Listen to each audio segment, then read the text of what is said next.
Khmer for being our voice at the United Nations. And this is actually a good segue into my part of the presentation, as I would also like to go into some of the rights of the Champa communities presently in Cambodia and having the ability now, 40 years later, to be able to voice their opinions and their perspectives of what had occurred 40 years ago. On this slide, before I became an attorney, I was a law student, and I was selected to participate as a law student at the ECCC, which stands for Extraordinary Chambers of Courts of Cambodia. So you can understand why they had to shorten it. It's pretty long. This is the courthouse at the ECCC in Phnom Penh. This is actually one of the compound, and that's the courthouse from the building where I had worked. There you go. This was in 2009. I was assigned to the Office of the Co-Investigating Judges, and at that time, we were just on case number 1 against the alleged perpetrator, they also known as Brother Dutch. And at that time, it was just during the evidentiary phase, so we were just working on basically parsing through hundreds and hundreds of field investigative reports, and my work included just proposing parts of the factual sections of the proposed order as part of the indictment against Brother Dutch. So I was able to work with a lot of other law students who also had the same similar goal to advocate for the rights of the persecuted during the Khmer Rouge regime. And this brought me to a better understanding of some of the stories that I heard as a child, listening to some of the stories told by my mother. It actually put into perspective a story, it made the stories more real. And I enjoyed it professionally and personally because I used this opportunity to sort of get involved further as part of my advocacy work. While I was there in Cambodia, I took it a step further and actually went to some of the grounds that were in the field investigative report. For example, in that kind of center picture, that was considered, it's called the S21 prison, which was formerly a school.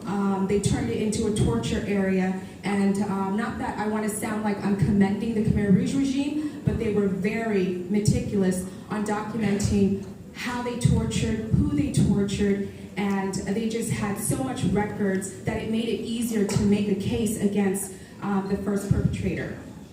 So at that prison, they just had photos and photos, and they had the actual rooms where they had the torture, the actual tools that they used to torture. So it sort of, it was an eerie experience, but it was also at the same time needed for me personally to understand the struggles that my parents went through in coming to this state.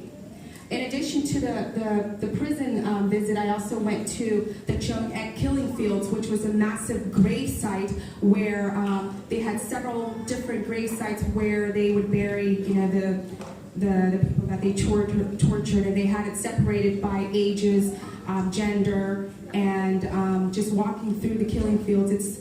It's an experience in itself if you're not, if you're not that sensitive to seeing things just in front of your face. For example, while you're walking on the fields, you can actually see bones and clothes still sort of sprouting from underneath the ground. So that was one of my other experiences as part of my work at the United Nations Court. And I would also like to include that when I was there working, one of the survivors in 1979 that was kept alive at the S21 prison was actually an artist. His name was Vanna, and he was kept alive, chained for the very single reason to basically document their torture. Because he was a painter, he was left there alive so that he could actually paint every type of torture, all the officials that were involved in the torture. So I was actually very pleased to be present during his art gallery during my internship there, and that is him right there, the artist Vanna at his gallery opening, just portraying some of the arts that kept him alive because of his talent. So fast forward 40 years later, this is the 40th anniversary of the Khmer Rouge regime. how does my work at the ECCC impact the Champa communities? As we heard, it seems like this is a common theme from the previous panel and this panel, is that we all have the right to voice. We all have the right to be able to speak about our struggles. And this is the one United Nations court that actually has the ability and is the first court to actually provide victims to be able to have a voice and to be able to participate in the criminal trial.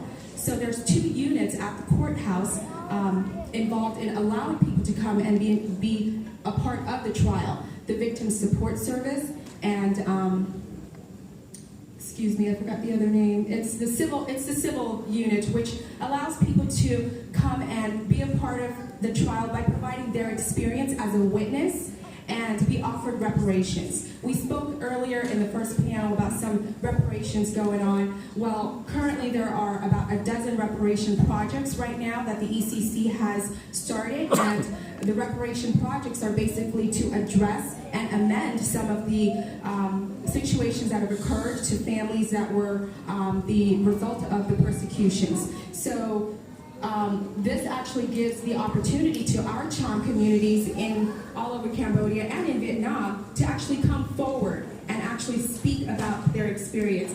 And they actually do tours. They have study tours at the compound for students to come over and actually experience and be a part of the trial and see a trial conducted against these alleged perpetrators. And you have community members and leaders come forward and talk about, this is what happened to me. I want my voice heard. And this United Nations courthouse is the avenue and forum for them to be able to do so. And that makes me proud to be here, because this conference in itself, being named Regenerating Champa, is allowing us to be able to become a part of this advocacy, to have that right to voice our opinion.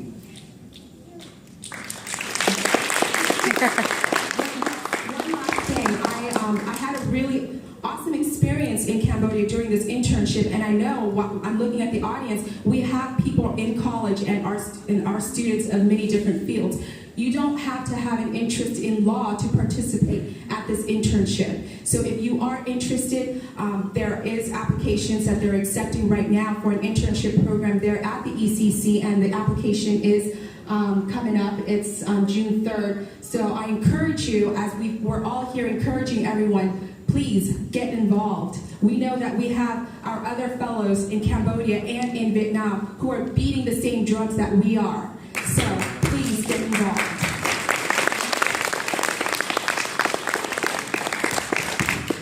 Thanks, Rodney, for that powerful presentation.